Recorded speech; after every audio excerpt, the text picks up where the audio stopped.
Hi there, John Anthony here, and I had an email today. I've been asked quite a lot about N.L.P, so I thought I'd do another video on N.L.P, Neuro-Linguistic Programming. You've probably heard about it. People use it to try and elicit the response they require, to gain rapport with people, to use influential, persuasive language in your emails, on your capture page, to get people involved, actively engaged, involved in a dialogue, find out what they want.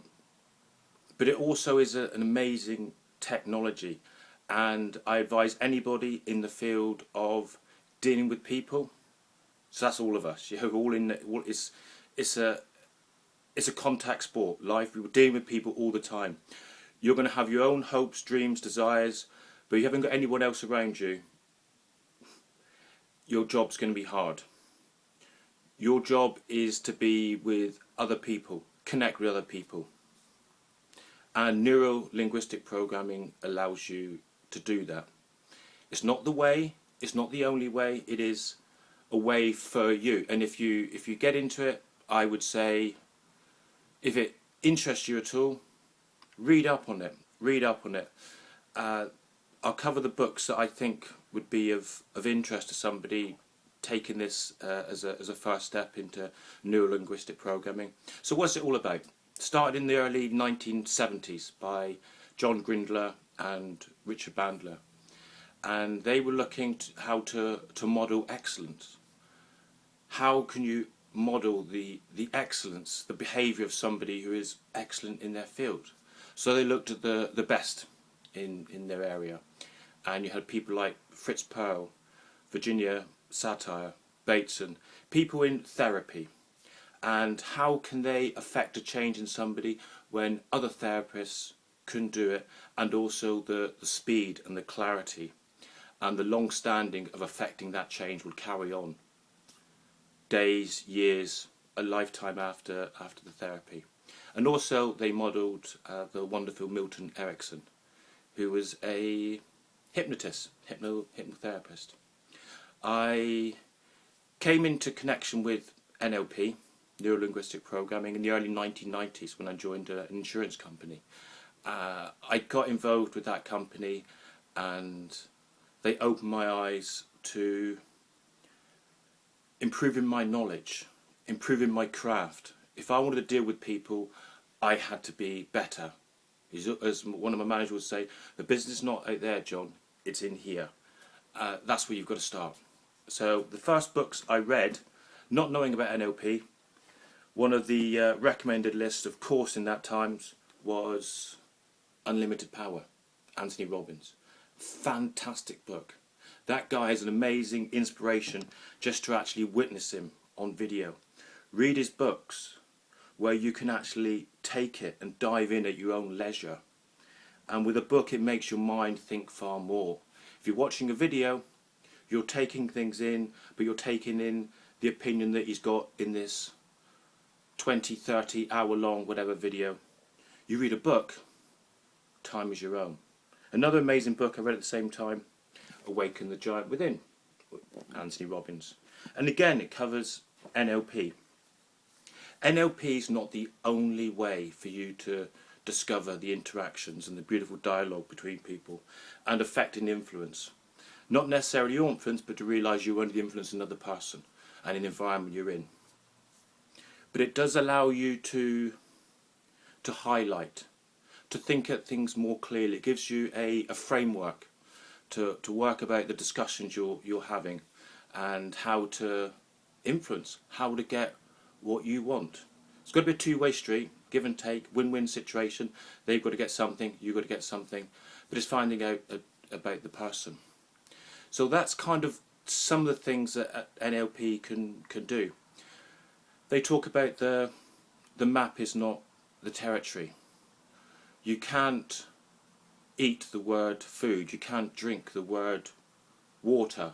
That actually represents something to you. So people have higher thinking structures, thinking plans. They might act in a certain way, but there's other things going on, and there's a process before any action, any habit. So it allows you to highlight that and say, use this framework to work out how somebody's achieving a certain result. If one person's achieving a result, then other people can too. Of course in their own unique way, but you can kind of follow the process. And one of the prerequisites of N.L.P is that we have different modalities, different structures of thinking. Somebody might be more visual. The visual people they will look different. They will act different. If you just people watch, I love to people watch.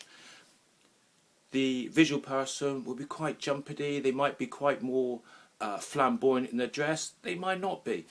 They might use language to say, well, can you see what I mean? Picture this. And it's not always an exact science in this part, because we nowadays talk in cliches. So you can say, how does that sound to you? What does that look like? Can you picture this? Use different metaphors. But it kind of gives you an idea. There's a framework behind people's thought processes.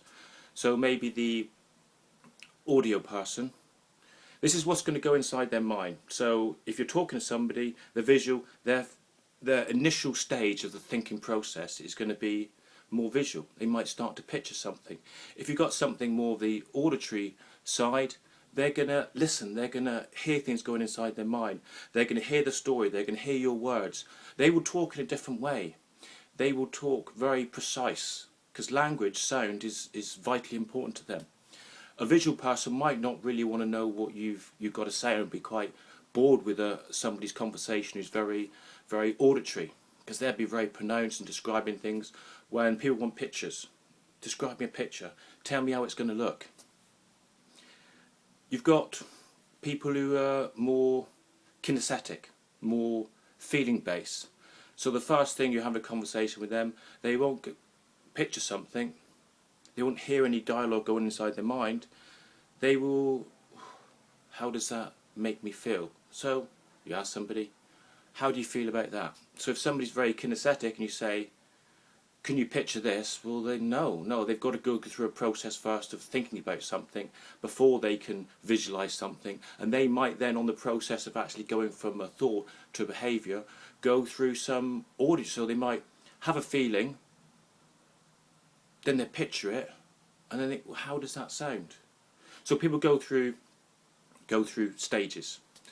You could be talking. So one of the things we got on N.L.P is eye accessing cues.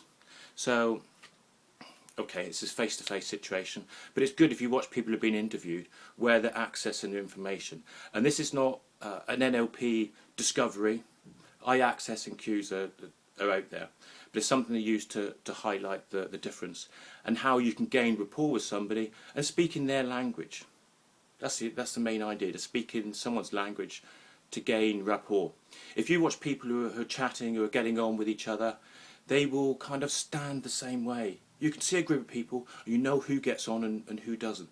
They will stand in a certain way. And once they're really engrossed in someone's conversation, you can watch people chatting, a group of lads, whatever, having a chat.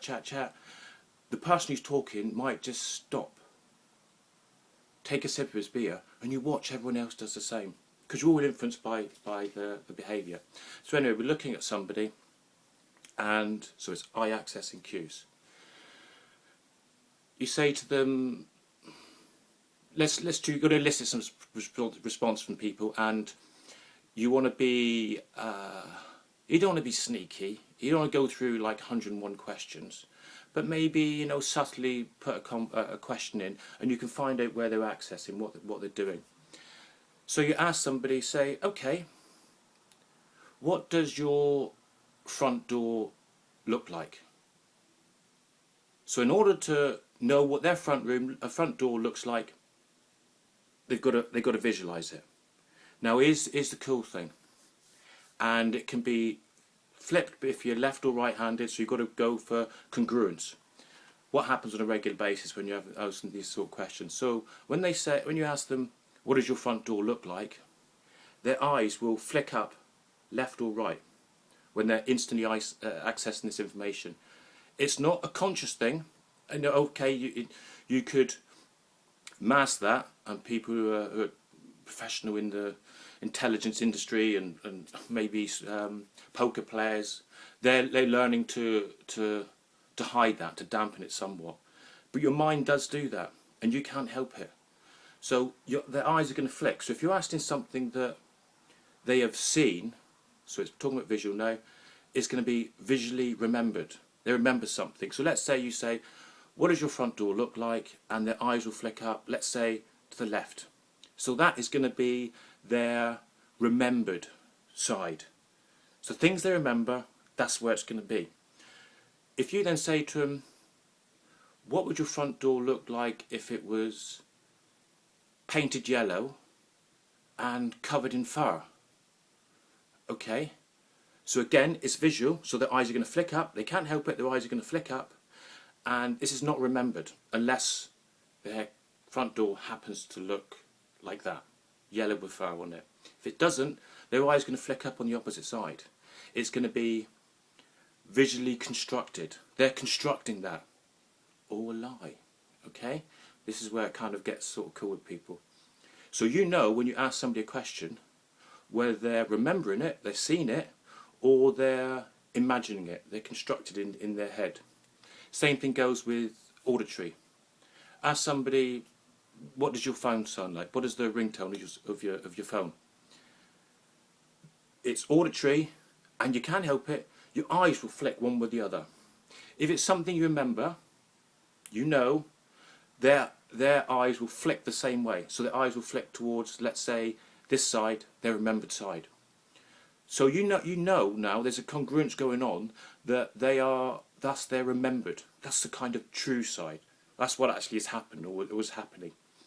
If you say, okay, what would a dog sound like if it meowed like a cat? Well, that hasn't happened, so they're going to construct it, and their eyes will flick the other way. Towards their ear, the eyes will flick the other way. So you can start getting, you get what you can start to do with these sort of things? Ask somebody how they feel about something, and feeling, you look down. You look down. This is not exact science here. It doesn't always happen in that sort of order, but people will tend to look down when you ask about feeling, something kinesthetic. How does that feel? How would you feel? So you can ask somebody, did you do this last night? Did you go there last night? And if they're saying, so there's congruence, they're saying, yes, I did this. I went here, here, here, here, here, and they're remembering it, you know that's what happened.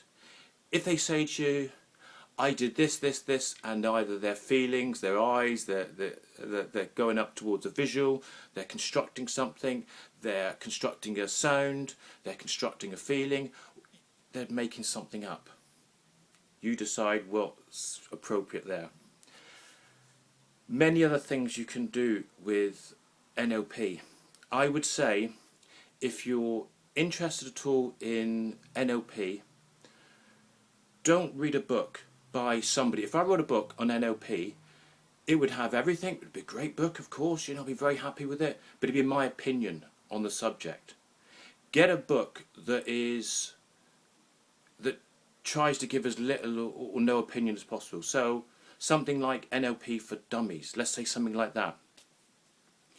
Then you can then look at the processes, look at what's of interest, and then once you've got that framework, then you can look more into it. I was introduced in 1990. 7-8 years later, I'm working abroad, and I'm walking through the resort that I worked for at the time, and somebody said my name. So of course I turn round.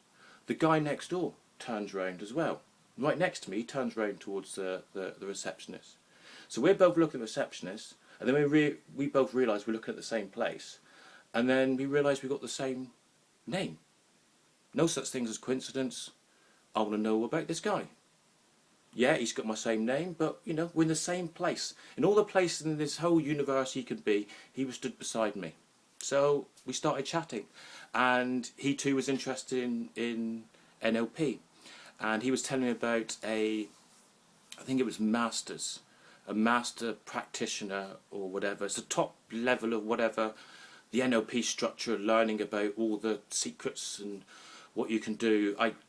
That was basically it. So I thought, okay, that sounds cool. And then he went on to say that the guy conducting the seminar, it's a 10-day seminar in London, was Richard Bandler. Fantastic. So I'm going to learn something. Let's learn from the man himself. So I went back to the UK, attended a 10-day course with Richard Bandler. I was actually the hypnotist. And there's a guy called Michael Breen. I'll come back to Paul McKenna. I do apologise.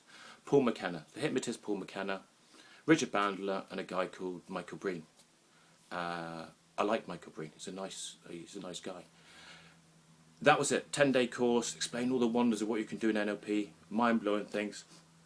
And I know I said if you're going to get books, then get a book that doesn't give you an opinion. So N.L.P. for Dummies. Find out some basics. But while I was there, I did get a book, Frogs into Princes, by Bandler and Grindler. He's actually signed it, Richard Bandler. If you can see his handwriting. Yeah, some like mental 10-year-old. Amazing guy, okay? Fantastic guy. They've also done Transformations 1 and 2. Brilliant books. If you're into N.L.P, you want to go further into it, then great. Also another book by Bandler and Grindler, The Patterns of Hypnotic Techniques by Milton Erickson. Milton Erickson. So if you want to know about language patterns of hypnosis and influence, then have a piece of that. You'll enjoy it. That's it, my friends. I've gone on a lot longer than I wanted to be, so I apologise for taking a long time. N.L.P, beautiful. It's not the only way, but it is most definitely a way for you to have a framework about influence, what you can do, what's possible. Have a look to it, and if you like stuff about N.L.P, you want to know more about that, then please put your conversation, your chats down below, and I will reply accordingly, of course, as before. So thank you so much for your time. My name is John Anthony, and have a great day. Thank you.